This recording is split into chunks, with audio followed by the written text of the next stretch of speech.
ਸਾਡੇ ਪੰਜਾਬ ਦੇ ਕਿੰਨੇ ਹੀ ਅਨੇਕ ਲੋਕ ਜੋ ਹੈ ਉਹ ਰੋਟੀ ਰੁਜ਼ਗਾਰ ਖਾਤਰ ਕਹਿ ਲਈਏ ਜਾਂ ਇੱਛਾ ਤਮੰਨਾ ਖਾਤਰ ਕਹਿ ਲਈਏ ਦੂਰ ਵਿਦੇਸ਼ਾਂ ਵਿੱਚ ਜਾ ਕੇ ਲੰਬੇ ਸਮੇਂ ਤੋਂ ਵਸਦੇ ਆ ਰਹੇ ਹਨ। ਕੈਨੇਡਾ ਵਿੱਚ, UK ਵਿੱਚ, ਨਿਊਜ਼ੀਲੈਂਡ ਵਿੱਚ, ਆਸਟ੍ਰੇਲੀਆ ਵਿੱਚ, ਅਮਰੀਕਾ ਦੇ ਵਿੱਚ। ਔਰ ਖਾਸ ਗੱਲ ਇਹ ਹੈ ਕਿ ਪੰਜਾਬੀ ਲੋਕ ਜਿੱਥੇ ਕਿਤੇ ਵੀ ਗਏ ਹਨ ਉਹਨਾਂ ਨੇ ਆਪਣੀ ਮਿਹਨਤ ਨਾਲ, ਆਪਣੀ ਹਿੰਮਤ ਨਾਲ, ਆਪਣੀ ਉਜਰਤ ਦੇ ਨਾਲ, ਆਪਣੀ ਫੋਕਸ ਦੇ ਨਾਲ ਆਪਣੇ ਆਪ ਨੂੰ ਵੀ ਸਥਾਪਿਤ ਕੀਤਾ ਔਰ ਆਪਣੀ ਕਮਿਊਨਿਟੀ ਦਾ ਨਾਂ ਜੋ ਹੈ ਵਧਾਇਆ ਹੈ, ਉਹਦਾ ਸਿਰ ਉੱਚਾ ਜੋ ਹੈ ਇਹ ਕੀਤਾ ਹੈ। ਅਜਿਹੇ ਹੀ ਸ਼ਖਸ ਹਨ ਅਜੀਤ ਸਿੰਘ ਸੰਧੂ ਹੋਰੀ, ਜਿਹੜੇ ਪੰਜਾਬ ਤੋਂ ਹਨ, ਗੁਰੂ ਨਗਰੀ ਡੇਰਾ ਬਾਬਾ ਨਾਨਕ ਤੋਂ ਹਨ, ਜਿਹੜੇ ਕਰੀਬ 23-24 ਸਾਲ ਪਹਿਲੋਂ ਅਮਰੀਕਾ ਚਲੇ ਗਏ ਸਨ ਔਰ ਆਪਣੀ ਸੂਝ ਸਿਆਣਪ ਦੇ ਨਾਲ, ਆਪਣੀ ਹਿੰਮਤ ਦੇ ਨਾਲ, ਆਪਣੀ ਕਰਤੱਵ ਨਿਸ਼ਠਾ ਦੇ ਨਾਲ ਉਹਨਾਂ ਨੇ ਉੱਥੋਂ ਦੇ ਸਮਾਜ ਦੇ ਵਿੱਚ, ਕੈਲੀਫੋਰਨੀਆ ਦੇ ਵਿੱਚ ਜਿੱਥੇ ਉਹ ਰਹਿੰਦੇ ਹਨ, ਸ਼ਹਿਰ ਲੈਥਰੋਪ ਦੇ ਵਿੱਚ, ਆਪਣੀ ਇਸ ਕਮਿਊਨਿਟੀ ਦੇ ਵਿੱਚ, ਆਪਣੇ ਉੱਥੋਂ ਦੇ ਸਮਾਜ ਦੇ ਵਿੱਚ ਆਪਣੀ ਵੱਖਰੀ ਵਿਲੱਖਣ ਥਾਂ ਬਣਾਈ ਹੈ। ਸੰਧੂ ਸਾਹਿਬ ਜਿਹੜੇ ਨੇ ਅਨੇਕ ਐਕਟੀਵਿਟੀਜ਼ ਦੇ ਨਾਲ, ਐਜੂਕੇਸ਼ਨਲ ਐਕਟੀਵਿਟੀਜ਼, ਸਪੋਰਟਸ ਐਕਟੀਵਿਟੀਜ਼ ਔਰ ਹੋਰ ਜਿਹੜੇ ਹਨ ਸਮਾਜਿਕ ਕਲਿਆਣ ਦੇ ਕੰਮ ਹੁੰਦੇ ਨੇ ਉਹਨਾਂ ਐਕਟੀਵਿਟੀਜ਼ ਦੇ ਨਾਲ ਜੁੜੇ ਹੋਏ ਨੇ। ਔਰ ਸੰਧੂ ਸਾਹਿਬ ਦਾ ਜੋ ਪਿਛੋਕੜ ਹੈ ਇੱਕ ਆਜ਼ਾਦੀ ਸੰਗਰਾਮੀ, ਇੱਕ ਫਰੀਡਮ ਫਾਈਟਰ ਪਰਿਵਾਰ ਵਾਲਾ ਵੀ ਹੈ। ਔਰ ਸਾਡੇ ਲਈ ਜਿਹੜੀ ਖੁਸ਼ੀ ਦੀ ਗੱਲ ਹੈ ਇਹ ਹੈ ਕਿ ਉਹ ਸਾਡੇ ਪੰਜਾਬ 1 TV ਦੇ ਸਟੂਡੀਓ ਵਿੱਚ ਅੱਜ ਵਿਰਾਜਮਾਨ ਹਨ। ਸੰਧੂ ਸਾਹਿਬ, ਸਵਾਗਤ ਹੈ ਤੁਹਾਡਾ ਪੰਜਾਬ 1 TV ਦੇ ਸਟੂਡੀਓ ਵਿੱਚ। ਰਮਨ ਜੀ, ਬਹੁਤ ਬਹੁਤ ਮਿਹਰਬਾਨੀ, ਤੁਹਾਡਾ ਬਹੁਤ ਧੰਨਵਾਦ। ਅੱਗੇ ਵੀ ਤੁਸੀਂ ਮੈਨੂੰ 2 ਵਾਰਾਂ ਦੂਰਦਰਸ਼ਨ 'ਤੇ ਸੱਦ ਕੇ ਸੰਗਤਾਂ ਦੇ ਸਾਨੂੰ ਕਰਵਾਇਆ ਔਰ ਅੱਜ ਵੀ ਤੁਸੀਂ ਮੌਕਾ ਦਿੱਤਾ, ਮੈਂ ਤੁਹਾਡਾ ਬਹੁਤ ਧੰਨਵਾਦੀ। ਅਸੀਂ ਅਨੇਕ ਗੱਲਾਂ ਕਰਾਂਗੇ ਔਰ ਉੱਥੋਂ ਦੀ ਐਕਟੀਵਿਟੀਜ਼ ਨੂੰ ਲੈ ਕੇ, ਅਮਰੀਕਾ ਦੀ ਐਕਟੀਵਿਟੀਜ਼ ਨੂੰ ਲੈ ਕੇ ਵੀ ਗੱਲ ਕਰਾਂਗੇ। ਔਰ ਤੁਸੀਂ ਇਹ ਦੱਸੋ ਕਿ ਕਿੰਨੇ ਘੰਟੇ ਬਾਅਦ ਤੁਹਾਡਾ ਇੰਡੀਆ ਪੰਜਾਬ ਫੇਰੀ ਲੱਗ ਜਾਂਦੀ ਹੈ, ਚੱਕਰ ਲੱਗ ਜਾਂਦਾ, ਔਰ ਇਸ ਵਾਰ ਕਿਸ ਸਬਬ ਨਾਲ ਆਏ ਸੀ?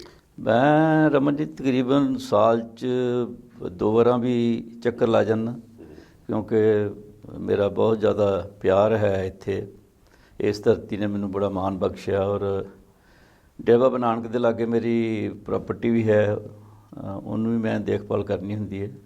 ਔਰ ਆ ਕੇ ਖਾਸ ਕਰਕੇ ਮੈਂ ਸਪੋਰਟਸ ਨਾਲ ਜੁੜਿਆ ਹੋਣ ਕਰਕੇ ਬਹੁਤ ਸਾਰੀਆਂ ਐਸੋਸੀਏਸ਼ਨਾਂ ਦੇ ਨਾਲ ਮੇਰਾ ਬਹੁਤ ਨਜ਼ਦੀਕੀ ਸੰਬੰਧ ਹੈ, ਜਿਨ੍ਹਾਂ ਕਰਕੇ ਜਦੋਂ ਮੈਂ ਆਉਣਾ ਹਾਂ ਤਾਂ ਕੋਈ ਨਾ ਕੋਈ ਐਕਟੀਵਿਟੀ ਹੁੰਦੀ ਹੈ ਔਰ ਮੈਨੂੰ ਵੀ ਇਨਵਾਲਵ ਕਰਦੇ ਹਨ, ਮੈਨੂੰ ਵੀ ਮਾਣ ਦਿੰਦੇ ਹਨ।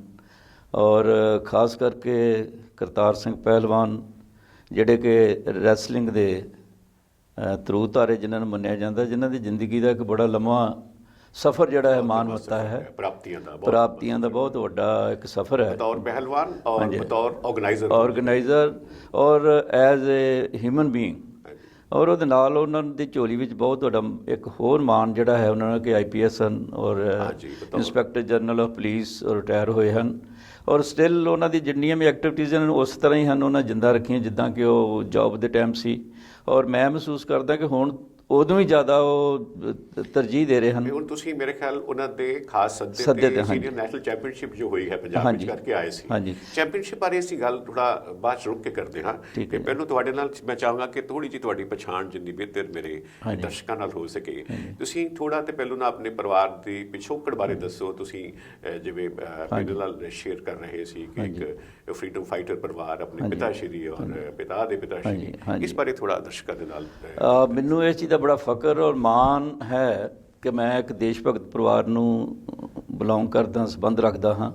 ਮੇਰੇ ਦਾਦਾ ਜੀ ਜਥੇਦਾਰ ਮੂਲਾ ਸਿੰਘ, ਉਹ ਆਜ਼ਾਦੀ ਦੇ ਵਿੱਚ ਉਹਨਾਂ ਦਾ ਬੜਾ ਵੱਡਾ ਯੋਗਦਾਨ ਹੈ। ਅਕਾਲੀ ਮੂਵਮੈਂਟ ਦੇ ਵਿੱਚ ਉਹਨਾਂ ਨੇ 2 ਸਾਲ ਰਿਗੋਰਸ ਇੰਪ੍ਰਿਜ਼ਨਮੈਂਟ ਮੁਲਤਾਨ ਜੇਲ੍ਹ ਦੇ ਵਿੱਚ ਕੱਟੀ ਔਰ ਨਾਭਾ ਜੇਲ੍ਹ 'ਚ ਵੀ ਰਹੇ, ਜਿੱਥੇ ਜਵਾਹਰ ਲਾਲ ਨਹਿਰੂ ਵੀ ਉੱਥੇ ਜਦੋਂ ਇਹਨਾਂ ਨੂੰ ਮਿਲਣ ਆਏ ਤਾਂ ਉਹਨਾਂ ਨੂੰ ਵੀ ਉੱਥੇ ਅਰੈਸਟ ਕੀਤਾ ਗਿਆ ਕੁਝ ਚਿਰ, ਉਹ ਵੀ ਅਰੈਸਟ ਰਹੇ। ਉਹਨਾਂ ਦਾ PA ਜਿਹੜੇ ਸਨਾਤਮ ਸ਼ਾਇਦ ਉਹਨਾਂ ਦਾ ਨਾਂ ਸੀ, ਉਹ ਵੀ ਉੱਥੇ ਅਰੈਸਟ ਰਹੇ। ਸੋ ਯੂਨੀਵਰਸਿਟੀ 'ਚ ਜੋ ਕਿਤਾਬ ਲੱਗੀ ਹੈ ਅਕਾਲੀ ਮੂਵਮੈਂਟਸ ਬਾਰੇ, ਜਿਹਦੇ ਵਿੱਚ ਮੇਰੇ ਬਾਬਾ ਜੀ ਦਾ ਵਿਦ ਪਿਕਚਰ ਦੱਸਿਆ ਗਿਆ ਹੈ ਕਿ ਉਹਨਾਂ ਦੀਆਂ ਕੀ ਕੁਰਬਾਨੀਆਂ ਸਨ। ਉਹਨਾਂ ਨੂੰ 2 ਸਾਲ ਜੇਲ੍ਹ ਕੀਤੀ, ਜੁਰਮਾਨਾ ਹੋਇਆ, ਫੌਜ 'ਚ ਸਾਨੂੰ ਪੈਨਸ਼ਨ ਜ਼ਬਤ ਹੋਈ, ਘਰ ਦੇ ਵਿੱਚ ਜਿਹੜਾ ਅਸੀਂ ਉਸ ਟਾਈਮ ਦੀ ਜਿਹੜੀ ਗਵਰਨਮੈਂਟ ਸੀ, ਸਰਕਾਰ ਸੀ, ਉਹ ਰੇਡ ਕਰਦੀ ਸੀ ਔਰ ਹੋਰ ਵੀ ਬਹੁਤ ਸਾਰਾ ਪਰਿਵਾਰ ਦਾ ਉਹਨਾਂ ਉਸ ਟਾਈਮ ਨੁਕਸਾਨ ਕੀਤਾ। ਔਰ ਮੇਰੇ ਪਿਤਾ ਜੀ ਵੀ ਉਸੇ ਹੀ ਲਾਈਨ 'ਤੇ ਚੱਲਦੇ ਹੋਏ, ਪਿਤਾ ਜੀ ਵੀ ਫੌਜ 'ਚ ਸਨ। ਸੋ ਕਪਤਾਨ ਉਹ ਰਿਟਾਇਰ ਹੋਏ, ਆਏ ਆਜ਼ਾਦ ਜਦੋਂ ਭਾਰਤ ਬਣਿਆ, ਉਹਨਾਂ ਨੂੰ ਹੋਰ ਜੋਬ ਲੈਣ ਦੀ ਬਜਾਏ ਫਿਰ ਫੌਜ ਨੂੰ ਹੀ ਤਰਜੀਹ ਦਿੱਤੀ ਔਰ ਉਹ INA ਦੇ ਵਿੱਚ ਸਨ ਔਰ 4 ਸਾਲ ਤੋਂ ਉਹਨਾਂ ਦਾ ਕੋਈ ਪਤਾ ਹੀ ਨਹੀਂ ਕਿੱਥੇ ਹਨ।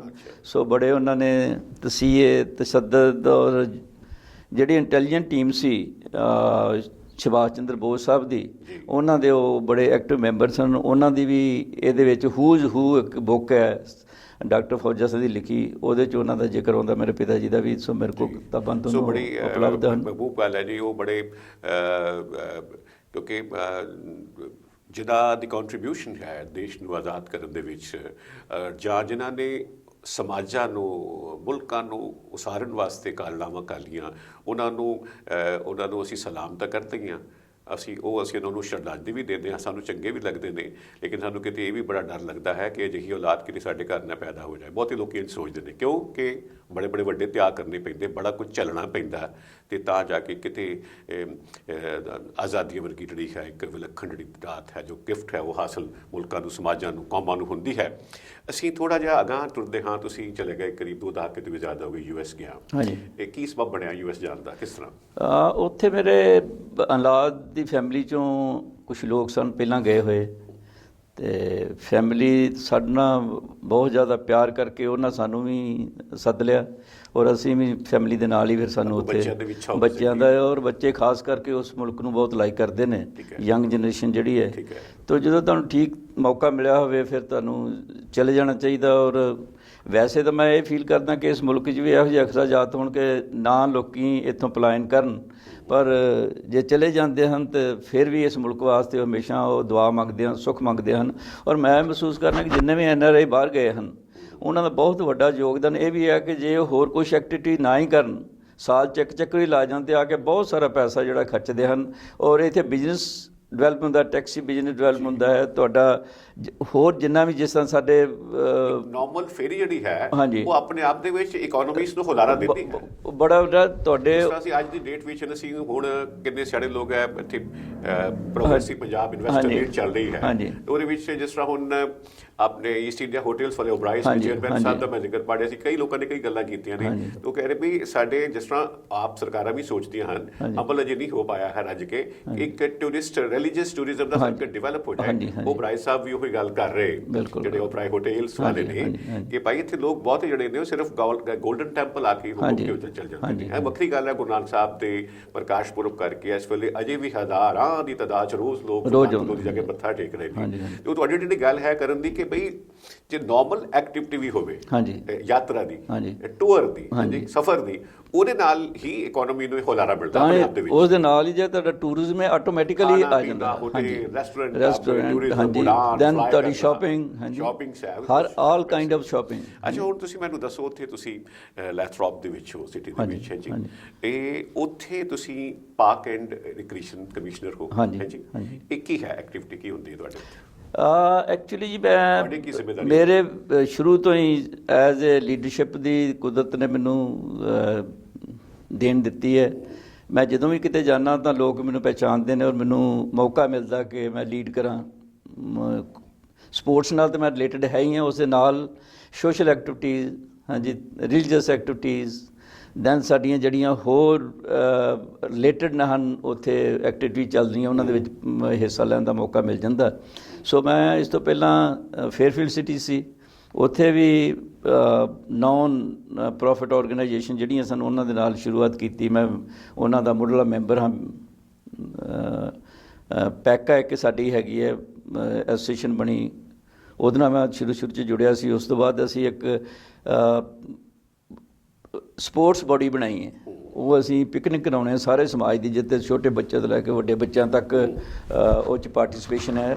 ਸੋ ਜਿੰਨੀਆਂ ਵੀ ਲੋਕੀ ਕੋਲ ਪੁਰਾਣੀਆਂ ਕਲਾਵਾਂ ਹਨ ਜਾਂ ਜਿਹੜੇ ਉਹ ਏਡਜ਼ ਲੋਕ ਹਨ, ਸਿਆਣੇ ਲੋਕ ਹਨ, ਉਹ ਵੀ ਪਾਰਟੀਸਪੇਟ ਕਰਦੇ ਹਨ। ਕੋਈ ਜਵਾਨੀ ਟਾਈਮ ਕੋਈ ਐਥਲੈਟਿਕ ਕਰਦਾ ਸੀ, ਕੋਈ ਥਰੋ ਕਰਦਾ ਸੀ, ਕੋਈ ਵੇਟ ਕਰਦਾ ਸੀ, ਕੋਈ ਹਾਕੀ ਖੇਡਦਾ। ਉਹ ਸਾਰੀਆਂ ਗੇਮਾਂ ਜਿਹੜੀਆਂ ਨੇ ਅਸੀਂ ਬੱਚੇ ਤੋਂ ਲੈ ਕੇ ਵੱਡਿਆਂ ਤੱਕ, ਮੈਂ ਉਸ ਸੰਸਥਾ ਦਾ ਮੈਂਬਰ ਹਾਂ, ਐਜ਼ ਐਡਵਾਈਜ਼ਰ ਵਰਕ ਕਰ ਰਿਹਾ।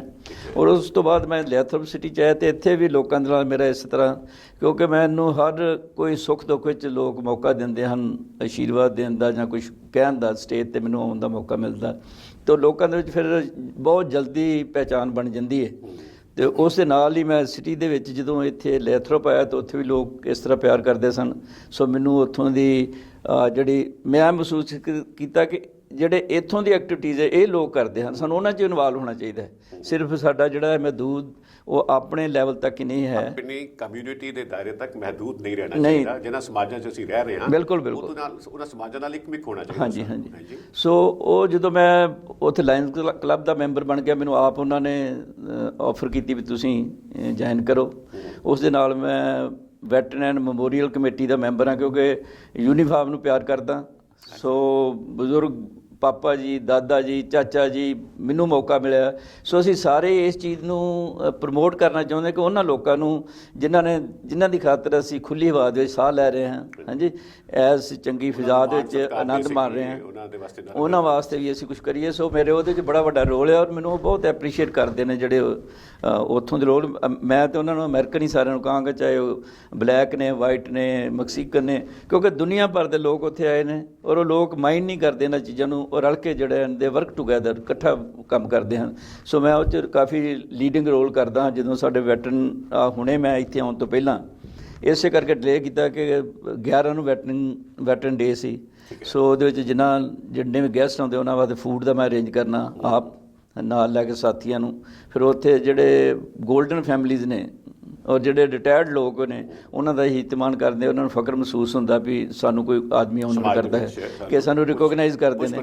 ਇਹਦੇ ਜਦੋਂ ਮੈਮੋਰੀਅਲ ਡੇ ਸਾਡਾ ਹੁੰਦਾ, ਉਹਦੇ ਵਿੱਚ ਅਸੀਂ ਜਿਹੜੇ ਪੈਸਟ ਲੋਕ ਨੇ, ਸ਼ਹੀਦ ਹੋ ਗਏ ਨੇ, ਜਿਨ੍ਹਾਂ ਨੇ ਸਾਡੀ ਖਾਤਰ, ਉਹਨਾਂ ਨੂੰ ਅਸੀਂ ਰੀਅਲਾਈਜ਼ ਕਰਦੇ ਹਾਂ ਕਿ ਤੁਸੀਂ ਬੜੇ ਬਰੇਵ ਹੋ, ਭਾਵੇਂ ਕਿਸੇ ਵੀ ਮੁਲਕ ਦੀ ਹੈ। ਬਿਲਕੁਲ ਬਿਲਕੁਲ। ਸੋ ਬੀਇੰਗ ਅਮਰੀਕਨ ਸਾਡੀ ਸੋਚ ਜਿਹੜੀ ਆ ਉਹ ਉਸ ਲੈਵਲ ਦੀ ਹੈ, ਕਿਉਂਕਿ ਉਹ ਲੋਕ ਸਾਡੇ ਨਾਲ ਭੇਦਭਾਵ ਨਹੀਂ ਕਰਦੇ। ਕਾਸ ਕਰੀਨ ਇਸ ਤਰ੍ਹਾਂ ਨਹੀਂ ਕਿ ਜੇ ਇੱਕ ਉਸ ਮੁਲਕ 'ਚ ਇਹ ਖੂਬੀ ਹੈ ਕਿ ਜਿਹੜਾ ਬੰਦਾ ਕੋਈ ਕੰਪੀਟੈਂਟ ਹੈ, ਕੁਛ ਵਧਣਾ ਚਾਹੁੰਦਾ, ਉਹਨੂੰ ਕੋਈ ਰੋਕ ਨਹੀਂ ਸਕਦਾ, ਕੋਈ ਇਸੇ ਕਿਸਮ ਦੀ ਉਹਦੀ ਆਪੋਜੀਸ਼ਨ ਨਹੀਂ, ਉਹ ਜੋ ਮਰਜ਼ੀ ਕਰ ਸਕਦਾ। ਉਸ ਵਿੱਚ ਦੱਸੋ ਲੈਥਰੋਪ ਦੇ ਵਿੱਚ ਉੱਥੇ ਜਿੱਥੇ ਰਹਿੰਦੇ ਹੋ ਉੱਥੇ ਆਪਣੀ ਪੰਜਾਬੀ ਵਸੋਂ ਕਿੰਨੀ ਹੈ? ਹਾਂਜੀ, ਸਾਡੇ ਕੋਲ ਹੁਣ ਉੱਥੇ ਕੋਈ ਇਸ ਵੇਲੇ ਮੈਂ ਅਪਰੋਕਸੀਮੇਟ 100% ਸ਼ੋਰ ਨਹੀਂ ਹੈ, ਕਿਉਂਕਿ ਜਦੋਂ ਅਸੀਂ 2 ਸਾਲ ਬਾਅਦ ਸਾਡੀ ਇਲੈਕਸ਼ਨ ਹੋਈ ਉਦੋਂ ਦਾ ਹੀ 100% ਸਾਨੂੰ ਪਤਾ ਲੱਗ ਜਾਂਦਾ। ਸੋ ਨੈਕਸਟ ਈਅਰ ਸਾਡੀ ਫੇਰ ਇਲੈਕਸ਼ਨ ਹੈ। ਸੋ ਇਸ ਵੇਲੇ 650-700 ਫੈਮਿਲੀ ਸਾਡੇ, ਕਾਫੀ ਲੋਕ ਇਸ ਏਰੀਏ ਦੇ ਵਿੱਚ ਆ ਰਹੇ ਨੇ ਬੇ ਏਰੀਏ ਨਾਲੋਂ, ਕਿਉਂਕਿ ਉਹ ਕਾਫੀ ਕੋਸਟਲੀ ਹੈ। ਔਰ ਇਹ ਖਾਸ ਕਰਕੇ ਸਟਾਕਟਨ, ਮੰਟੀਕਾ, ਲੈਥਰੋਪ ਇਹ ਹੱਬ ਬਣ ਗਈ ਹੈ ਸਾਡੇ ਇੰਡਸਟਰੀ ਦੀ ਵੀ, ਔਰ ਨਾਲ ਖਾਸ ਕਰਕੇ ਟਰਕਿੰਗ ਇੰਡਸਟਰੀ ਔਰ ਹੋਰ ਬਿਜ਼ਨਸ ਬਹੁਤ ਆ ਗਏ ਨੇ। ਕਾਫੀ ਵੱਡਾ ਮਤਲਬ ਇੱਕ ਪਲੇਟਫਾਰਮ ਬਣ ਗਿਆ, ਲੋਕ ਆਈ ਜਾਂਦੇ। ਉੱਥੇ ਕਿਸ ਤਰ੍ਹਾਂ ਹੈ ਇਹ ਜਿਹੜੀ ਆਪਣੇ ਪੰਜਾਬੀ ਲੋਕ ਨੇ ਔਰ ਜਿਹੜੇ ਅੱਗੋਂ ਸਾਡੀਆਂ ਜਨਰੇਸ਼ਨਸ ਨੇ, ਹਾਂਜੀ, ਇਹਨਾਂ ਦੇ ਵਿੱਚ ਪੰਜਾਬ ਪ੍ਰਤੀ, ਪੰਜਾਬੀ ਉੱਠਣਾ ਬੈਠਣਾ, ਖਾਣਾ ਪੀਣਾ, ਪੰਜਾਬੀ ਸੱਭਿਆਚਾਰ ਪ੍ਰਤੀ, ਪੰਜਾਬੀ ਜ਼ਬਾਨ ਪ੍ਰਤੀ ਕਿੰਨਾ ਕੁ ਮੋਹ ਪਿਆਰ ਹੈ ਔਰ ਕਿੰਨਾ ਕੁ ਜੁੜੇ ਹੋਏ ਨੇ ਸਾਡੀ ਨਵੀਂ ਜਨਰੇਸ਼ਨ ਦੇ ਲੋਕ ਖਾਸ ਤੌਰ 'ਤੇ? ਐਕਚੁਅਲੀ ਉਹ ਡਿਪੈਂਡ ਕਰਦਾ ਜੀ ਤੁਸੀਂ ਆਪਣੇ ਘਰ ਵਿੱਚ ਕਿਸ ਤਰੀਕੇ ਦੇ ਨਾਲ ਤੁਸੀਂ ਸਿਚੁਏਸ਼ਨ ਨੂੰ ਕ੍ਰੀਏਟ ਕਰਦੇ ਹੋ, ਕਿੱਦਾਂ ਦੀ ਤੁਹਾਡੀ ਡਿਵੈਲਪਮੈਂਟ ਹੈ ਆਪਣੇ ਪੰਜਾਬੀਅਤ ਦੀ ਔਰ ਆਪਣੇ ਮੁਲਕ ਪ੍ਰਤੀ। ਹਰ ਕੋਈ ਪੇਰੈਂਟਸ, ਹਰ ਲੋਕ ਉੱਥੇ ਚਾਹੁੰਦੇ ਆ ਕਿ ਅਸੀਂ ਸਾਡੇ ਬੱਚੇ ਜਿਹੜੇ ਹਨ ਇਹਨਾਂ ਦੇ ਉੱਤੇ ਸਾਡਾ ਅਸਰ ਹੋਵੇ, ਇਹ ਧਾਰਮਿਕ ਹੋਣ, ਪੰਜਾਬੀਅਤ ਦੀ ਇਹਨਾਂ ਨੂੰ ਸਮਝ ਆਵੇ, ਆਪਣੀ ਲੈਂਗੁਏਜ ਵੀ ਪੜ੍ਹਨ। ਬੇਸ਼ੱਕ ਸਾਰੀਆਂ ਲੈਂਗੁਏਜ ਸਾਨੂੰ ਪੜ੍ਹਨੀਆਂ ਬੜੀਆਂ ਜ਼ਰੂਰੀ ਨੇ, ਕਿਉਂਕਿ ਕਮਿਊਨੀਕੇਸ਼ਨ ਹੈ। ਜਦੋਂ ਦੀ ਲੋਕਾਂ ਨਾਲ ਮਿਲੀਆਂ ਤੇ ਉਸ ਲੈਂਗੁਏਜ 'ਚ ਤੁਸੀਂ ਉਹਨਾਂ ਨਾਲ ਇੰਟਰੈਕਸ਼ਨ ਕਰ ਸਕਦੇ ਹੋ। ਪਰ ਸਾਨੂੰ ਆਪਣੀ ਜਿਹੜੀ ਬੋਲੀ ਹੈ ਉਹਦੀ ਡਿਵੈਲਪਮੈਂਟ ਵੀ ਸਾਡਾ ਮੇਨ ਮਕਸਦ ਇਹ ਹੈ ਕਿ ਜੇ ਅਸੀਂ ਪੰਜਾਬੀ ਹਾਂ, ਮਾਂ ਬੋਲੀ ਕਹਿੰਦੇ ਹਾਂ, ਮਾਂ ਖੇਡਾਂ ਕਹਿੰਦੇ ਹਾਂ, ਤਾਂ ਅਸੀਂ ਉਹਨਾਂ ਨੂੰ ਡਿਵੈਲਪ ਕਰੀਏ, ਉਹਨਾਂ ਲੋਕਾਂ ਦੇ ਵਿੱਚ ਉਹਨਾਂ ਨੂੰ ਕਨਵਿੰਸ ਕਰ ਸਕੀਏ। ਔਰ ਜਦੋਂ ਅਸੀਂ ਉਹਨਾਂ ਲੋਕਾਂ ਨਾਲ ਇੰਟਰੈਕਸ਼ਨ ਕਰਦੇ ਹਾਂ ਤਾਂ ਫਾਲੋ ਵੀ ਕਰਦੇ, ਸਾਨੂੰ ਚੰਗਾ ਵੀ ਸਮਝਦੇ ਨੇ, ਕਿਉਂਕਿ ਸਾਡੇ ਜਿੰਨਾ ਵੀ ਪੰਜਾਬੀਅਤ ਦਾ ਹੈਗਾ ਕਲਚਰ ਹੈਗਾ ਉਹ ਬੜਾ ਹੀ ਰਿਚ ਔਰ ਬੜਾ ਹੀ ਵਧੀਆ ਹੈ। ਦੁਨੀਆ ਦੇ ਵਿੱਚ ਇਸ ਫਿਲਾਸਫੀ ਨੂੰ ਕੋਈ ਬੰਦਾ ਜਿਹੜਾ ਹੈ ਇਗਨੋਰ ਨਹੀਂ ਕਰਦਾ। ਸੋ ਕਿਤੇ ਕਿਤੇ ਇਹ ਹੈ ਵੀ ਜਿਹੜੇ ਬੱਚੇ ਨੇ ਉਹਨਾਂ 'ਤੇ ਵੈਸਟਰਨ ਅਸਰ ਜਿਹੜਾ ਉਹਨੂੰ, ਕਿਉਂਕਿ ਈਜ਼ੀ ਹੈ ਉਹ, ਕਿਉਂਕਿ ਰਹਿ ਉੱਥੇ ਰਹੇ, ਉਹਨੂੰ ਵੀ ਉਹ ਲਾਈਕ ਕਰਦੇ ਨੇ। ਸੋ ਉਹਨਾਂ ਨਾਲ ਥੋੜ੍ਹਾ ਜਿਹਾ ਕਾਫੀ ਸਟਰਗਲ ਕਰਨੀ ਪੈਂਦੀ ਉਹਨਾਂ ਨੂੰ ਦੱਸਣ ਦੀ ਖਾਤਰ ਵੀ ਕਿੱਥੋਂ ਆਏ ਆ, ਸਾਡਾ ਕੀ ਹੈ। ਪਰ ਜਿਹੜੇ ਉੱਥੇ ਬੱਚੇ ਜੰਮ ਪੜ ਰਹੇ ਨੇ ਉਹ ਵੈਸੇ ਇੱਕ ਚੀਜ਼ ਉੱਥੇ ਬੜੀ ਮਜ਼ੇਦਾਰ ਹੈ, ਜਿਹੜੇ ਬੱਚੇ ਪੜ੍ਹ ਕੇ ਸਿੱਖ ਬਣ ਰਹੇ ਨੇ ਉੱਥੇ, ਕਈ ਸਟੱਡੀ ਕਰਦੇ ਨੇ ਆਪਣੇ ਪਰਿਵਾਰ ਨੂੰ ਦੇ। ਹੁਣ ਮੈਂ ਪੱਗ ਬੰਨੀ ਹੈ, ਦਾੜੀ ਬੰਨੀ ਹੈ, ਮੈਨੂੰ ਕੋਈ ਫਰਕ ਨਹੀਂ ਪੈ ਰਿਹਾ, ਮੈਂ ਇੱਦਾਂ ਵਿਚਰਦਾ। ਮੈਂ ਹੁਣ ਉੱਥੋਂ ਦੀ ਪੋਲੀਟਿਕਸ ਦੇ ਮੈਂ ਸਿਟੀ ਦਾ ਕਮਿਸ਼ਨਰ ਹਾਂ, ਹਾਂਜੀ, ਉਹਨਾਂ ਮੈਨੂੰ ਸਿਲੈਕਟ ਕੀਤਾ। ਰਾਦਰ 5 ਆਦਮੀਆਂ ਦੇ ਵਿੱਚੋਂ ਜਿਹੜੇ ਸਾਡੇ ਕੌਂਸਲ ਮੈਂਬਰ ਸਨ, ਉਹਨਾਂ ਦੇ ਵਿੱਚੋਂ 4 ਜਿਹੜੇ ਸਨ, ਕੋਈ ਕਾਲਾ ਸੀ, ਕੋਈ ਮੈਕਸੀਕਨ ਸੀ, ਉਹਨਾਂ ਨੇ ਮੈਨੂੰ ਵੋਟਿੰਗ ਕਰਕੇ, ਨਾਲ ਮੇਰਾ ਜਿਹੜਾ ਮੇਅਰ ਸੀ ਉਹ ਪੰਜਾਬੀ ਸੀ। ਸੋ ਐਵੇਂ ਮਹਿਸੂਸ ਹੁੰਦਾ ਕਿ ਸਾਰੇ ਜਿਹੜੇ ਲੋਕ ਨੇ ਤੁਹਾਡੀ ਐਕਟੀਵਿਟੀ ਨੂੰ ਲਾਈਕ ਕਰਦੇ ਆ। ਤੁਹਾਡੇ ਇਹ ਨਹੀਂ ਕਿ ਤੁਸੀਂ ਹਿੰਦੂ ਹੋ, ਸਿੱਖ ਹੋ, ਮੁਸਲਮਾਨ ਹੋ, ਈਸਾਈ ਹੋ, ਕਿਸ ਮਜ਼ਹਬ ਨੂੰ ਤੁਸੀਂ ਬਿਲੋਂਗ ਕਰਦੇ ਹੋ। ਤੇ ਉਹ ਸਾਰੀਆਂ ਚੀਜ਼ਾਂ ਜਿਹੜੀਆਂ ਨੇ ਸਾਨੂੰ ਉਹਨਾਂ ਦੇ ਵਿੱਚੋਂ ਹੀ ਚੀਜ਼ਾਂ ਜਿਹੜੀਆਂ ਨੇ ਮਿਲਦੀਆਂ ਨੇ ਕਿ ਅਸੀਂ ਇਹਨਾਂ ਦੇ ਨਾਲ ਵੀ ਪੂਰੇ ਉਤਰੀਏ ਔਰ ਆਪਣਾ ਜੋ ਸਾਡਾ ਪਿਛੋਕੜ ਹੈ ਉਹਨੂੰ ਵੀ ਜਿੰਦਾ ਰੱਖੀਏ। ਸੋ ਸਾਡੇ ਜਿਹੜੇ ਬੱਚੇ ਨੇ ਉਹਨਾਂ 'ਚ ਉੱਥੇ ਜਿਹੜਾ ਤੁਹਾਡਾ ਸਵਾਲ ਸੀ ਮੈਂ ਫਿਰ ਉੱਥੇ ਆਉਣਾ ਕਿ ਕੁਛ ਬੱਚਿਆਂ ਦੇ ਵਿੱਚ ਅਸਰ ਹੋ ਰਿਹਾ ਕਿ ਉਹ ਵੈਸਟਰਨ ਕਲਚਰ ਨੂੰ ਜਿਹੜਾ ਹੈ ਲਾਈਕ ਕਰਦੇ ਨੇ ਕਿਉਂਕਿ ਬੜਾ ਈਜ਼ੀ ਹੈ, ਰੁਕਾਵਟ ਨਹੀਂ ਹੈ। ਹਾਂਜੀ, ਉੱਥੇ ਸਭ ਤੋਂ ਵੱਡੀ ਜਿਹੜੀ ਉਹਨਾਂ ਬੱਚਿਆਂ 'ਚ ਹੈ ਕਿ ਇੰਡੀਪੈਂਡੈਂਟ ਮੈਂ ਯਾਦ ਹਾਂ ਯਾਰ ਦਿਸ ਇਜ਼ ਮਾਈ ਉਹ ਇਹ ਨਹੀਂ ਕਹਿੰਦੇ ਵੂਈ ਆਈ ਕਰਕੇ ਉਹ ਸਟਾਰਟ ਕਰਦੇ ਨੇ। ਸੋ ਇਹਨਾਂ ਥੋੜ੍ਹਾ ਜਿਹਾ ਇਹ ਵੀ ਹੈ ਨਾ ਕਿਉਂਕਿ ਜੇਕਰ ਤੁਸੀਂ ਕੇਸ ਸੰਭਾਲ ਲੈਣੇ, ਦਸਤਾਰ ਸਜਾਉਣੀ ਹੈ, ਉਹਦੇ ਵਿੱਚ ਇੱਕ ਤਾਂ ਇੱਕ ਨੈਚੁਰਲ ਫੀਲਿੰਗ ਹੈ ਕਿਉਂਕਿ ਆਪਣਾ ਹੈ ਹੀ ਜਦ ਹੈ ਸਿੱਖ ਹਾਂ, ਮੇਰੇ ਵਾਸਤੇ ਇੱਕ ਨੋਰਮਲ ਜ਼ਰੂਰੀ ਹੈ। ਇਹ ਜ਼ਰੂਰ ਹੈ ਕਿ ਉਹਦੇ ਵਿੱਚ ਇਸ ਸੰਭਾਲ ਵਿੱਚ ਇਸ ਦਸਤਾਰ ਸਜਾਉਣ ਦੇ ਵਿੱਚ ਇੱਕ ਥੋੜਾ ਐਫਰਟ ਵੀ ਹੈ। ਐਫਰਟ ਵੀ ਹੈ। ਕਿਸੇ ਵੇਲੇ ਨੈਕਸਟ ਜਨਰੇਸ਼ਨ को लगता है कि यार I should feel more independent without being this। ਔਰ ਕਈ ਵਾਰ ਕਿਤੇ ਹਾਲਾਤ ਵੀ ਇਦਾਂ ਨੇ, ਹੁਣ ਜਿਸ ਤਰ੍ਹਾਂ ਉੱਥੇ ਜ਼ਿਆਦਾ ਲੋਕ ਕਲੀਨ ਸ਼ੇਵਨ, ਇੱਥੇ ਵੀ ਨੇ, ਉੱਥੇ ਕੋਈ ਨਵੀਂ ਗੱਲ ਨਹੀਂ ਹੈ। ਮੈਂ ਮਹਿਸੂਸ ਕਰਨਾ ਇੱਥੇ ਵੀ ਉਦੋਂ ਵੀ ਜ਼ਿਆਦਾ ਨੇ, ਆਮ ਹੋ ਰਿਹਾ। ਹਾਂਜੀ, ਔਰ ਉੱਥੇ ਜਿਹੜੇ ਸਿੱਖ ਨੇ ਇੱਥੋਂ ਨੂੰ ਜ਼ਿਆਦਾ ਸਟਰੋਂਗ ਹੋਈ ਜਾਂਦੇ, ਜਿਹੜੇ ਬੱਚੇ ਬਣਦੇ ਨੇ ਨਾ ਸਿੱਖ, ਉਹ ਜ਼ਿਆਦਾ ਸਟਰੋਂਗ ਨੇ ਕਿਉਂਕਿ ਪੜ੍ਹ ਕੇ ਸਿੱਖ ਬਣ ਰਹੇ ਨੇ। ਉਹ ਲੀਗ ਦੇ ਫਕੀਰ ਨਹੀਂ ਹਨ, ਉਹਨਾਂ ਨੂੰ ਪਤਾ ਹੈ ਵੀ ਸਿੱਖੀ ਕੀ ਹੈ ਔਰ ਕਿੱਡਾ ਵੱਡੀ ਫਿਲਾਸਫੀ ਹੈ, ਉਹ ਕਿੱਡਾ ਵੱਡਾ ਧਰਮ ਹੈ ਔਰ ਇਹ ਹਰ ਇੱਕ ਨੂੰ ਬੁੱਕਲ 'ਚ ਲੈਂਦਾ ਔਰ ਕਿਸੇ ਨਾਲ ਤੇਰ ਮੇਰ ਨਹੀਂ। ਹਾਂਜੀ, ਔਰ ਇੱਕ ਰੱਬ ਦੀ ਪੂਜਾ ਕਰਨ ਵਾਲਾ ਇਹ ਧਰਮ ਹੈ। ਸੋ ਸਾਰੇ ਧਰਮਾਂ ਦਾ ਸਤਿਕਾਰ ਕਰਦਾ, ਇਹਦੇ 'ਚ ਕੋਈ ਦੋ ਰਾਵਾਂ ਨਹੀਂ ਹਨ। ਲੋਕ ਪਿਆਰ ਕਰਦੇ ਜਦੋਂ ਅੰਡਰਸਟੈਂਡ ਕਰਦੇ, ਜਿੰਨਾ ਚਿਰ ਨਹੀਂ ਆ ਉਹਦੇ ਵਿੱਚ ਇੱਥੇ ਵੀ ਭੁਲੇਖੇ ਹੈਗੇ ਨੇ ਤੇ ਉੱਥੇ ਵੀ ਉਸ ਤਰੀਕੇ ਨਾਲ ਚੱਲੀ ਜਾਂਦਾ। ਥੋੜ੍ਹੀ ਜਿਹੀ ਗੱਲ ਅਸੀਂ ਆਖਰ 'ਚ ਕਰਾਂਗੇ। ਸਾਡੇ ਜਿਹੜੇ ਦਰਸ਼ਕ ਨੇ ਅਮਰੀਕਾ ਦੇ ਵਿੱਚ ਨੇ, ਕੈਨੇਡਾ ਵਿੱਚ ਨੇ, ਜਿਹੜੇ ਵੀ ਪ੍ਰੋਗਰਾਮ ਦੇਖਦੇ ਪਏ ਨੇ, ਦੇਖਦੇ ਨੇ, ਇਹ ਤੁਸੀਂ ਉੱਥੋਂ ਚੇਚਾ ਚੱਲ ਕੇ ਇੱਥੇ ਇੰਡੀਆ ਵੇਖਣ ਆਏ ਨੈਸ਼ਨਲ ਚੈਂਪੀਅਨਸ਼ਿਪ, ਖਾਸ ਪਹਿਲਵਾਨ ਕਰਤਾਰ ਸਿੰਘ ਜਿਹੜੇ ਪੰਜਾਬ ਰੈਸਲਿੰਗ ਐਸੋਸੀਏਸ਼ਨ ਦੇ ਪ੍ਰਧਾਨ ਵੀ ਨੇ, ਔਰ ਪੰਜਾਬ ਨੂੰ ਇਹ ਚੈਂਪੀਅਨਸ਼ਿਪ ਸ਼੍ਰੀ ਗੁਰੂ ਨਾਨਕ ਸਾਹਿਬ ਦੇ ਪ੍ਰਕਾਸ਼ ਪੁਰਬ ਕਰਕੇ ਇਹਨਾਂ ਨੇ ਸਾਲ ਪਹਿਲਾਂ ਉਹਨਾਂ ਨੂੰ ਗੁਜ਼ਾਰਿਸ਼ ਕੀਤੀ ਸੀ ਕਿ ਸਾਨੂੰ ਦਿਓ 2019 ਦੀ, ਔਰ ਉਹ ਸਾਰਿਆਂ ਨੇ ਕਬੂਲ ਕਰ ਲਿਆ, ਕੋਈ ਮਨਾ ਨਹੀਂ ਕਰ ਸਕਿਆ ਕਿਉਂਕਿ ਕਿੰਨੇ ਜਸ਼ਨ ਹੋਰ ਹੋ ਰਹੇ ਸੀ। 24 ਸਾਲ ਦੇ ਬਾਅਦ ਨੈਸ਼ਨਲ ਚੈਂਪੀਅਨਸ਼ਿਪ ਪੰਜਾਬ ਤੁਸੀਂ ਵੇਖੀ ਹੈ, ਇਸ ਬਾਰੇ ਚੈਂਪੀਅਨਸ਼ਿਪ ਬਾਰੇ ਥੋੜਾ ਜਾਇਜ਼ਾ ਪੇਸ਼ ਕਰੋ। ਮੈਨੂੰ ਕਾਫੀ ਦੇਰ ਦਾ ਪਤਾ ਸੀ ਕਿਉਂਕਿ ਮੇਰਾ ਇੰਟਰੈਕਸ਼ਨ ਕਰਤਾਰ ਜੀ ਨਾਲ ਹੁੰਦਾ ਰਹਿੰਦਾ, ਬੜਾ ਪਿਆਰ ਕਰਦੇ, ਮੇਰੀ ਬੜੀ ਪੁਰਾਣੀ ਸਾਂਝ ਹੈ, ਸਪੋਰਟਸ ਕਰਕੇ ਹੀ ਅਸੀਂ ਜੁੜੇ ਹਾਂ, ਇਹੋ ਸਾਡਾ ਸਭ ਤੋਂ ਵੱਡਾ ਪਲੇਟਫਾਰਮ ਹੈ। ਜਦੋਂ ਉਹਨਾਂ ਗੱਲ ਕੀਤੀ ਸੀ ਵੀ 550ਵਾਂ ਆ ਰਿਹਾ ਤੇ ਅਸੀਂ ਯਤਨ ਕਰ ਰਹੇ ਹਾਂ, ਬਾਬੇ ਦਾ ਜਨਮ ਦਿਨ ਆ ਰਿਹਾ, ਸਾਰੀ ਦੁਨੀਆ ਮਨਾ ਰਹੀ ਹੈ, ਮਨੁੱਖਤਾ ਜਿਹੜੀ ਹੈ ਸਾਰੀ, ਈਵਨ ਦੂਸਰੇ ਧਰਮਾਂ ਦੇ ਲੋਕ, ਤੁਸੀਂ ਦੇਖਿਆ ਕਿ ਬਾਹਰ ਵੀ ਅਸੈਂਬਲੀ ਹਾਲ ਦੇ ਵਿੱਚ ਵੀ ਇਹ ਮਤੇ ਪਾਸ ਕਰਕੇ ਰੈਜੂਲੇਸ਼ਨ ਆਏ। ਹਾਂਜੀ, ਤੇ ਮੈਂ ਇਹਨਾਂ ਨੂੰ ਕਿਹਾ ਸੀ ਵੀ ਠੀਕ ਹੈ, ਕੋਸ਼ਿਸ਼ ਕਰੋ, ਜੇ ਤੁਸੀਂ ਕਾਮਯਾਬ ਹੋ ਜਾਂਦੇ ਹੋ ਤਾਂ ਸੋ ਹੋ ਗਏ 24 ਤੇ ਆਫਟਰ 24 ਈਅਰ ਇਹਨਾਂ ਨੂੰ ਚਾਂਸ ਮਿਲਿਆ, ਉਹ ਵੀ ਬਾਬਾ ਨਾਨਕ ਦੇ 550ਵੇਂ ਜਨਮ ਦਿਨ 'ਤੇ। ਬੜੀ ਫਖਰ, ਖੁਸ਼ੀ ਔਰ ਬਹੁਤ ਹੀ ਜੋਸ਼ ਵਾਲੀ ਗੱਲ ਸੀ ਕਿ ਇਹ ਜਿਹੜਾ ਟੂਰਨਾਮੈਂਟ ਹੈ ਬੜੀ ਚੜ੍ਹਦੀ ਕਲਾ ਵਿੱਚ ਹੋਵੇ ਔਰ ਸਾਰਿਆਂ ਦੀ ਝੋਲੀ ਦੇ ਵਿੱਚ ਇਹ ਸਭ ਤੋਂ ਵੱਡਾ ਬਾਬੇ ਨਾਨਕ ਦਾ ਆਸ਼ੀਰਵਾਦ, ਕਿਉਂਕਿ ਉਹਨੂੰ ਸਮਰਪਿਤ ਹੈ ਨਾ, ਆਪਾਂ ਉਹਦੀ ਰਜ਼ਾ ਤੋਂ ਬਗੈਰ ਤਾਂ ਸਾਡੇ ਕੋਲ ਕੁਝ ਵੀ ਨਹੀਂ, ਅਸੀਂ ਕੁਝ ਵੀ ਨਹੀਂ ਕਰ ਸਕਦੇ। ਇਹ ਚੈਂਪੀਅਨਸ਼ਿਪ ਬੜੀ 29-30 ਨਵੰਬਰ 1 ਦਸੰਬਰ ਨੂੰ ਹੋਈ ਹੈ, ਉਸ ਤੋਂ ਪਹਿਲਾਂ ਇਹ ਕਰਤਾਰ ਹੋਰੀ ਅਮਰੀਕਾ ਹੋ ਗਏ। ਅਮਰੀਕਾ, ਹਾਂਜੀ, ਇਹ ਮੇਰੇ ਤੋਂ ਇੱਕ ਦਿਨ ਪਹਿਲਾਂ ਆਏ ਨੇ, ਇਹਨਾਂ ਤੋਂ ਬਾਅਦ ਉੱਥੇ ਵੀ ਅਸੀਂ ਇਹਨਾਂ ਦੇ ਇੱਕ ਦੋ ਜਿਹੜੀ ਹਨ ਇੱਦਾਂ ਮੀਟਿੰਗਸ ਕਰਾਈਆਂ, ਲੋਕਾਂ ਨੇ ਲਾਈਕ ਕੀਤਾ ਔਰ ਇਹਨਾਂ ਨੇ ਆਪਣਾ ਜਿਹੜਾ ਦੱਸਿਆ ਕਿ ਸਾਡਾ ਕੀ ਮਕਸਦ ਹੈ। ਔਰ ਸਪੋਰਟਸ ਨੂੰ ਲੋਕ ਤਾਂ ਸਮਝਦੇ ਨੇ ਕਿਉਂਕਿ ਜਿਹੜੀ ਰੈਸਲਿੰਗ ਹੈ ਇਹ ਤਾਂ ਸਾਡੇ ਪਿੰਡਾਂ ਦੀ ਮਾਂ ਖੇਡ ਜਿਹਨੂੰ ਆਪਾਂ ਕਹਿ ਸਕਦੇ ਹਾਂ, ਕਿਉਂਕਿ ਇਹਦੇ ਬਾਰੇ ਮੈਂ ਥੋੜ੍ਹਾ ਜਿਹਾ ਦੱਸਣਾ ਚਾਹੁੰਦਾ। ਕਈ ਲੋਕ ਅਸੀਂ ਦੇਖੀ ਕਹੀ ਜਾਂਦੇ ਹਾਂ ਕਿ ਇਹ ਸਾਡੀ ਮਾਂ ਖੇਡ ਹੈ, ਸਾਡੀ ਮਾਂ ਬੋਲੀ ਹੈ, ਅਸੀਂ ਸਿਰਫ ਕਹਿ ਹੀ ਦਿੰਦੇ ਹਾਂ, ਸਟੀਰੀਓਟਾਈਪ, ਉਹਦੇ ਬਾਰੇ ਅੰਡਰਸਟੈਂਡ ਨਹੀਂ ਕਰਦੇ। ਕਿਉਂਕਿ ਜਦੋਂ ਕਦੀ ਇੱਦਾਂ ਦਾ ਸਿਸਟਮ ਨਹੀਂ ਸੀ, ਤਾਕਤਵਰ ਲੋਕਾਂ ਦੀ ਜ਼ਰੂਰਤ ਹੁੰਦੀ ਸੀ, ਹੁਣ ਤਾਂ ਡਿਫਰੈਂਟ ਤਾਕਤ ਦੀ ਹੈ ਨਾ। ਉਦੋਂ ਫਿਜ਼ੀਕਲੀ ਲੋਕ ਤਗੜੇ ਹੁੰਦੇ ਆ ਅਤੇ ਹਰ ਮਾਂ ਚਾਹੁੰਦੀ ਕਿ ਮੇਰਾ ਪੁੱਤਰ ਤਗੜਾ ਹੋਵੇ। ਸੋ ਇੱਕ ਅੱਧੇ ਬੱਚੇ ਨੂੰ ਘਿਓ ਖਵਾ ਕੇ ਅਤੇ ਇਹੋ ਤਰੀਕਾ ਸੀ ਐਕਸਰਸਾਈਜ਼ ਦਾ। ਪਿੰਡਾਂ 'ਚ ਲੋਕ ਆਪੋ 'ਚ ਜੇ ਕੋਈ ਮੈਨੂੰ ਕਹੇ ਕਿ ਮੈਂ ਭੰਗੜਾ ਜਾਣਦਾ, ਪੰਜਾਬ ਦਾ ਰਹਿਣ ਵਾਲਾ, ਜਾਂ ਮੈਂ ਰੈਸਲਿੰਗ ਜਾਣਦਾ, ਮੈਂ ਕਬੱਡੀ ਜਾਣਦਾ, ਮੈਂ ਯੈਸ ਮੰਨ ਲੈਣਾ ਉਸ ਬੰਦੇ ਬਾਰੇ ਜ਼ਰੂਰ, ਕਿਉਂਕਿ ਚਾਹੇ ਕੋਈ ਬੰਦੇ ਇੰਟਰਨੈਸ਼ਨਲ ਲੈਵਲ 'ਤੇ ਨਹੀਂ ਹੁੰਦੀ ਪਰਫਾਰਮੈਂਸ, ਪਰ ਪਿੰਡਾਂ ਦੇ ਵਿੱਚ ਹਰ ਬੰਦੇ ਨੇ ਰਹਿੰਦੇ ਇਹ ਚੀਜ਼ਾਂ ਜਿਹੜੀਆਂ ਨੇ ਆਪ ਬਚਪਨ ਤੋਂ ਲੈ ਕੇ ਖੇਡੀਆਂ ਔਰ ਮਿੱਟੀ ਦੇ ਵਿੱਚ ਉਹ ਘੁਲੇ ਨੇ, ਇਹ 'ਚ ਕੋਈ ਸ਼ੱਕ ਨਹੀਂ। ਤੁਸੀਂ ਮਾਂ ਖੇਡ ਆਖਦੇ ਹੋ, ਹਾਂਜੀ।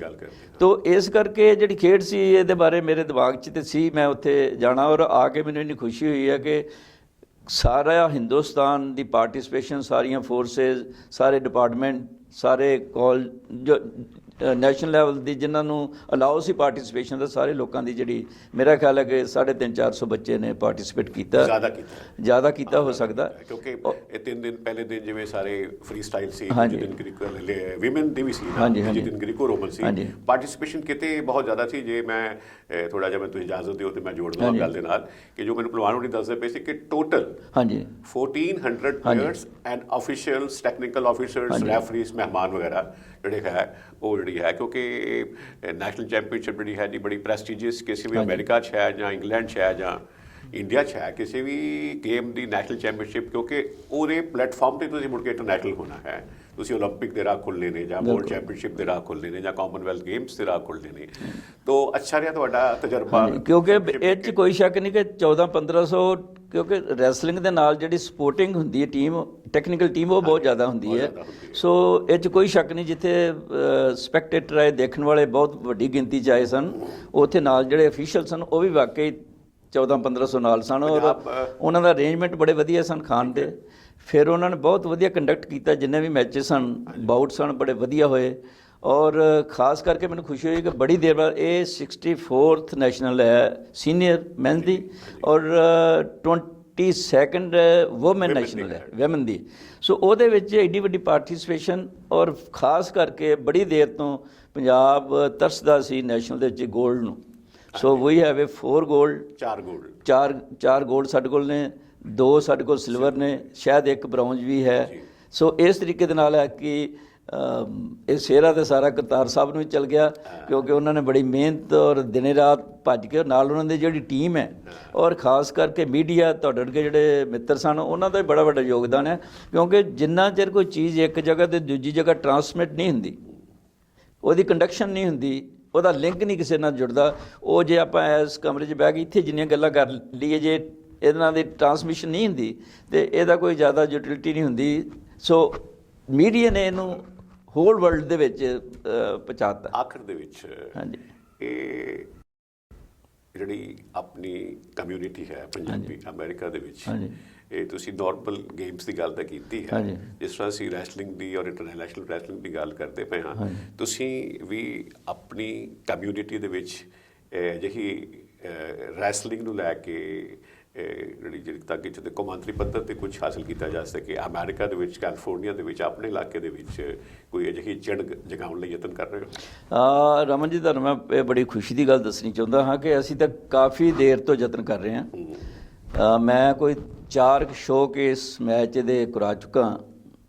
ਜਿੱਦਾਂ ਅਸੀਂ ਪਿਕਨਿਕ ਕਰਾਉਣੇ ਆ, ਉਹਦੇ ਵਿੱਚ ਵੀ ਅਸੀਂ ਹਾਕੀ ਉੱਥੇ ਕਰਾਉਣੇ ਆ, ਉਹਦੇ ਵਿੱਚ ਵੀ ਅਸੀਂ ਰੈਸਲਿੰਗ ਨੂੰ ਐਡ ਕਰਦੇ ਵੀ ਕੋਚਰ ਜਿਹੜੇ ਬਹੁਤ ਸਾਰੇ ਸਾਡੇ ਕੋਲ ਉੱਥੇ ਕੈਲੀਫੋਰਨੀਆ 'ਚ ਮੁੰਡੇ ਸਕੈਟਰਡ ਨੇ, ਇੱਕ ਜਗ੍ਹਾ ਨਹੀਂ ਹਨ, ਪਰ 2-4 ਬਾਊਟ ਜਿਹੜੇ ਸਾਨੂੰ ਅਸੀਂ ਕਰਾਉਂਦੇ ਰਹੇ ਹਾਂ। ਔਰ ਮੈਂ ਇੱਥੇ ਆਉਣ ਤੋਂ ਪਹਿਲਾਂ ਵੀ 15-20 ਦਿਨ ਉੱਥੇ ਅਸੀਂ ਇਹ ਕਰਵਾ ਕੇ ਹਟੇ ਹਾਂ ਕਿ ਸਾਡੇ ਕੋਲ 5-4 ਚੰਗੇ ਨੈਸ਼ਨਲ, ਇੱਥੋਂ ਕੁਝ ਪੁਲਿਸ ਦੇ ਮੁੰਡੇ ਨੇ ਉੱਥੇ ਜਾ ਕੇ ਸੈਟਲ ਹੋਏ, ਕੁਝ ਲੋਕਾਂ ਨੂੰ ਜਾਗ ਲੱਗ ਰਹੀ। ਸਾਡਾ ਇੱਕ ਉੱਥੇ ਉੱਥੋਂ ਦਾ ਜੰਪਲ ਮੁੰਡਾ ਸਰਦਾਰ ਅਜੇ ਸਕੂਲ 'ਚ ਹੈ, ਉਹਨੇ ਇੰਨੀ ਚੰਗੀ ਪਰਫਾਰਮੈਂਸ ਦਿੱਤੀ, ਸਾਨੂੰ ਚੰਗਾ ਲੱਗ ਰਿਹਾ। ਔਰ ਉਸ ਤੋਂ ਬਾਅਦ ਸਾਨੂੰ ਬੜੇ ਪੇਰੈਂਟਸ ਨੇ ਕੰਟੈਕਟ ਕੀਤਾ ਵੀ ਤੁਸੀਂ ਇੱਥੇ ਅਕੈਡਮੀ ਸ਼ੁਰੂ ਕਰੋ, ਸਾਨੂੰ ਤੁਸੀਂ ਕੋਚੇ ਦਿਓ। ਅਸੀਂ ਬੱਚੇ ਔਰ ਈਵਨ ਲੜਕੀਆਂ ਜਿਨ੍ਹਾਂ ਨੂੰ ਕੋਈ ਟ੍ਰੇਨਿੰਗ ਨਹੀਂ ਸੀ, ਛੋਟੀਆਂ ਬੱਚੀਆਂ ਸਨ, 8-8 10-10 ਸਾਲ ਦੀਆਂ ਆਉਂਦੀਆਂ, ਅੰਕਲ ਅਸੀਂ ਵੀ ਰੈਸਲਿੰਗ ਕਰਨੀ ਹੈ, ਤਾਂ ਉਹ ਵਿੱਚ ਆ ਗਈਆਂ। ਔਰ ਇੰਨੀ ਜ਼ਬਰਦਸਤ ਉਹਨਾਂ ਨੇ, ਕਿਉਂਕਿ ਵਿਦਆਊਟ ਟ੍ਰੇਨਿੰਗ ਵੀ ਉਹਨਾਂ 'ਚ ਇੰਨਾ ਮਤਲਬ ਜੀਲ ਔਰ ਇਹਨਾਂ ਇੰਟਰਸਟ ਸੀ, ਇੰਨੀ ਸ਼ਿੱਦਤ ਸੀ, ਇੰਨੀ ਜੇਦ ਸੀ ਕਿ ਬਹੁਤ ਕਮਾਲ ਉਹਨਾਂ ਸ਼ੋਅ ਉੱਥੇ ਕਰਕੇ ਦਿਖਾਇਆ। ਔਰ ਅਸੀਂ ਹੁਣ ਫਰਦਰ ਇਹਨੂੰ ਔਰਗੇਨਾਈਜ਼ ਕਰ ਰਹੇ ਹਾਂ ਪ੍ਰੋਪਰ ਕੈਲੀਫੋਰਨੀਆ ਲੈਵਲ 'ਤੇ। ਉਸ ਤੋਂ ਪਹਿਲਾਂ ਮੈਂ ਕੈਨੇਡਾ ਵੀ ਜਾ ਕੇ ਆਇਆ ਸੀ, ਉਹਨਾਂ ਸੱਦਿਆ ਸੀ, ਉੱਥੇ ਦੇਖੇ ਕਿ ਉੱਥੇ 8-7 ਕਲੱਬਸ ਬਹੁਤ ਚੰਗਾ ਕੰਮ ਕਰ ਰਹੀਆਂ। ਔਰ ਅਮਰੀਕਾ ਦੇ ਵਿੱਚ 2 ਅਮਰੀਕਨ, ਇੱਕ ਬਲੈਕ ਸੀ ਮੁੰਡਾ, ਇੱਕ ਵਾਈਟ ਸੀ, ਉਹ ਵਰਲਡ ਕੱਪ ਦੇ ਵਿੱਚ ਉਹਨਾਂ ਕੋਲ ਗੋਲਡ ਮੈਡਲ ਸਨ। ਸੋ ਇਹਦਾ ਮਤਲਬ ਵੀ ਉੱਥੇ ਵੀ ਇਸ ਚੀਜ਼ ਨੂੰ, ਕਿਉਂਕਿ ਹਰ ਸਕੂਲ ਦੇ ਵਿੱਚ ਉੱਥੇ ਗੱਦੇ ਹੈਗੇ ਨੇ, ਉੱਥੇ ਇਹ ਟ੍ਰੇਨਿੰਗ ਜਿਹੜੀ ਆਲਰੇਡੀ ਸਕੂਲਾਂ ਲੈਵਲ ਦੇ ਵਿੱਚ ਸ਼ੁਰੂ ਹੋ ਚੁੱਕੀ ਹੈ, ਅਮਰੀਕਨ ਸਕੂਲਾਂ ਦੇ ਵਿੱਚ। ਔਰ ਅਸੀਂ ਆਸ ਰੱਖਦੇ ਹਾਂ ਕਿ ਆਉਣ ਵਾਲੇ ਟਾਈਮ ਦੇ ਵਿੱਚ ਇਹ ਗੇਮ ਜਿਹੜੀ ਹੈ ਬਹੁਤ ਵਧੇ ਫੁੱਲੇਗੀ। ਔਰ ਖਾਸ ਕਰਕੇ ਜਦੋਂ ਵੀ ਕਰਤਾਰ ਜੀ ਆਉਂਦੇ ਨੇ, ਮੈਂ ਉੱਥੇ ਕਾਫੀ ਜਿਹੜੇ ਇਲਾਕੇ 'ਚ ਮੈਂ ਲੋਕਾਂ ਨੂੰ ਇਕੱਠਿਆਂ ਕਰਕੇ ਇਹਨਾਂ ਦੇ ਵਿਚਾਰ ਉਹਨਾਂ ਨਾਲ ਸਾਂਝੇ ਕਰਾਉਣਾ, ਔਰ ਉਹ ਲੋਕ ਜਿਹੜੇ ਨੇ ਤਿਆਰ ਹੋ ਜਾਂਦੇ ਨੇ ਵੀ ਅਸੀਂ ਠੀਕ ਹੈ। ਇਸੇ ਤਰ੍ਹਾਂ ਹੀ ਸਮਾਗਮ ਹੁੰਦੇ ਰਹਿਣ ਜੀ, ਇਸੇ ਤਰ੍ਹਾਂ ਸਮਾਗਮ ਚੱਲਦੇ ਰਹਿਣ, ਤੁਹਾਡੇ ਯਤਨ ਜਾਰੀ ਰਹਿਣ, ਤੁਹਾਨੂੰ ਆਪਣੀਆਂ ਨਵੇਂ ਯਤਨਾਂ ਦੇ ਵਿੱਚ ਨਵੀਆਂ ਕਾਮਯਾਬੀਆਂ ਹਾਸਲ ਹੋਣ। ਤੁਸੀਂ ਸਾਡੇ ਪੰਜਾਬ 1 ਟੀਵੀ ਦੇ ਸਟੂਡੀਓ ਵਿੱਚ ਚੱਲ ਕੇ ਆਏ, ਬਹੁਤ ਸ਼ੁਕਰੀਆ ਆਪ ਜੀ ਦਾ। ਬਹੁਤ ਮਿਹਰਬਾਨੀ Raman ji, thank you very much. ਤੁਸੀਂ ਯਾਦ ਕੀਤਾ ਔਰ ਅਸੀਂ ਬੈਠ ਕੇ ਇੱਕ ਬੜੇ ਸੁਹਿਰਦ ਵਿਸ਼ੇ ਨੂੰ ਲੈ ਕੇ ਉਹਦੇ ਤੇ ਚਰਚਾ ਕੀਤੀ ਹੈ। ਬਹੁਤ ਬਹੁਤ ਮਿਹਰਬਾਨੀ, ਸ਼ੁਕਰੀਆ, ਥੈਂਕ ਯੂ ਵੈਰੀ ਮਚ। ਸ਼ੁਕਰੀਆ ਸਾਡੇ ਦਰਸ਼ਕ ਸਾਥੀਆਂ ਦਾ।